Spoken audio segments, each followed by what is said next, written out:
شدت دھوپ میں تھی دوسری اعلان میں. سبحان اللہ. ویسے ایران ایک ٹھنڈیاں چل رہا شدت ویسے بھی دکھ کی شدت ساڈے لئی ہے ہی نہیں, وہ کسی اور لئی ہے.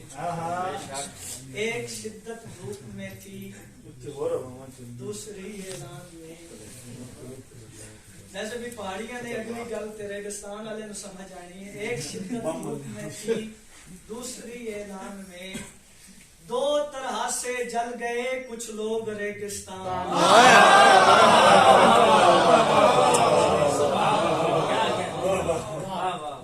ایک بہت پیارا کلام ہے, بزرگاں نے پڑھیا ہوا اور مسلسل پڑھ رہے ہیں. اس میں نصف صدی تو زیادہ عرصہ گزر چکے اور ہر مجلس اسی طرح تاثیر نال بہت دعا کرتے ہیں. اجازت ہے جی. بشر کو خدا نے ولائے علی کا جو مسئلہ اٹھایا تو پھر کیا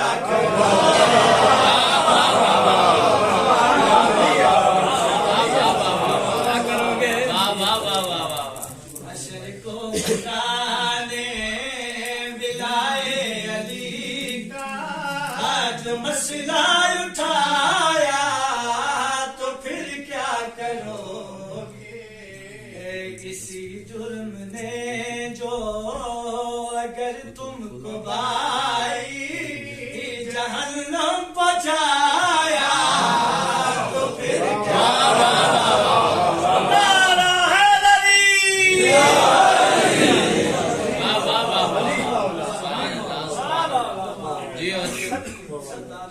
تشریف فرمائے. شعر ایسا ہے کہ جتنے حاضرین تشریف فرمائے پاک بی بی سلام اللہ علیہ دی نگری ہے, دل وچوں یا علی نکل اپنی ذاکری تے ناز نہیں, اس ذکر دی طاقت تے ناز ہے.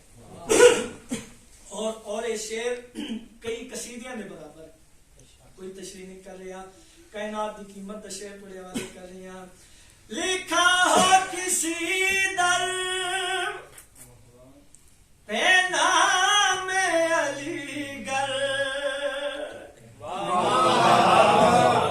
تم نفرت سے کہتے ہو شیعوں کا گھر ہے, یہی نام تم کو جو جنت کے در پر لکھا نظر آیا.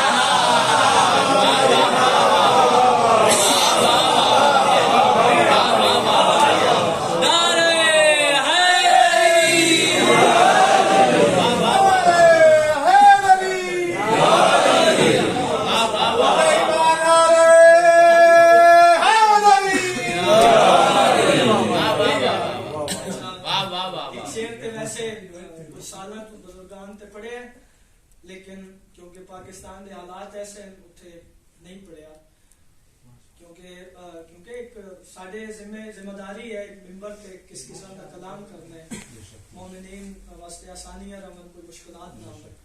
میں اتنے پڑھا کا تیرا پیشوا جو نکل چوریا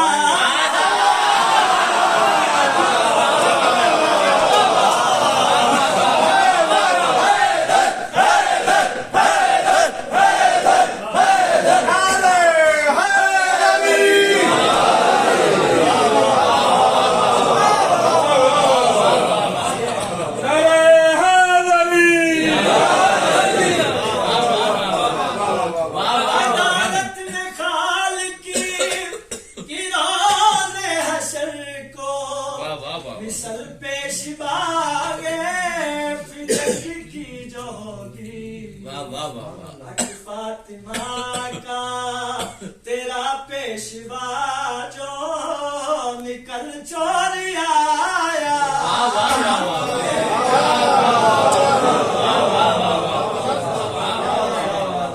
کیا بات ہے. میں سمجھا میں پہلے بھی گزارش کی تھی اس صدی تو پہلے کا لکھا کلام ہے, لیکن انہوں بزرگان دی نظر اتنی آئی, انہوں نے آج دے حالات بھی بہت تھوڑے سامنے چند سال پہلے کراچی لوگ یزید نو امام آکھیا